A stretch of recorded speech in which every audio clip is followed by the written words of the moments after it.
बिस्मिल्लाहिर्रहमानिर्रहीम, अस्सलाम वालेकुम। इस वक्त आप देख रहे हैं लाइव वसीला न्यूज और मैं हूं आपकी होस्ट मायरा अली। तो आइए देखते हैं आज की ताज़ा इलाकाई खबर शामिल करते हैं। मांगा मंडी से हमारा नुमाइंदा लाइव वसीला न्यूज मलक मुमताज की रिपोर्ट के मुताबिक पंजाब में हुकूमत तो बदल गई मगर पुलिस की गुंडागर्दी वाला रवैया तो ना बदल सका। इसी तरह बद अखलाकी, बदतमीजी, गुंडागर्दी अरूज पर कोई पूछने वाला नहीं।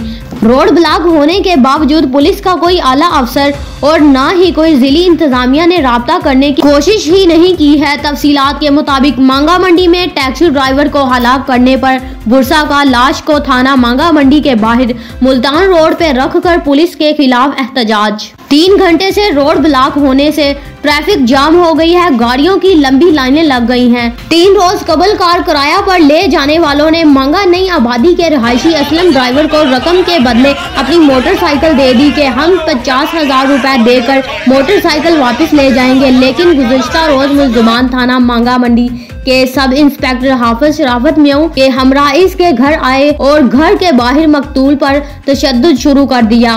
बुरसा के मुताबिक सब इंस्पेक्टर शराफत मियां और मुल्ज़िमान असलम ड्राइवर को अगवा करके अपने साथ ले गए, जो कि आज अस्पताल में जाम बहक हो गया। मकतूल की 3 बच्चियां और 1 बेटा है। मकतूल के बुरसा ने लाश मुल्तान रोड पर थाना मांगा मंडी के बाहर रखकर रोड ब्लॉक कर दिया है। ट्रैफिक जाम होने से गाड़ियों की लंबी लाइनें लग गई हैं। मुजाहिरीन ने मुतालबा किया है कि शराफत मियां सब इंस्पेक्टर पर मुकदमा दर्ज करके गिरफ्तार किया जाए, लेकिन SHO मांगा मंडी शब्बीर अवान अपने बेटी भाई को बचाने की खातिर हमारा मुकदमा दर्ज नहीं कर रहा। जब तक शराफत सब इंस्पेक्टर समेत हमारे मुल्ज़िमान गिरफ्तार नहीं किए जाते, हम मुल्तान रोड से लाश नहीं उठाएंगे।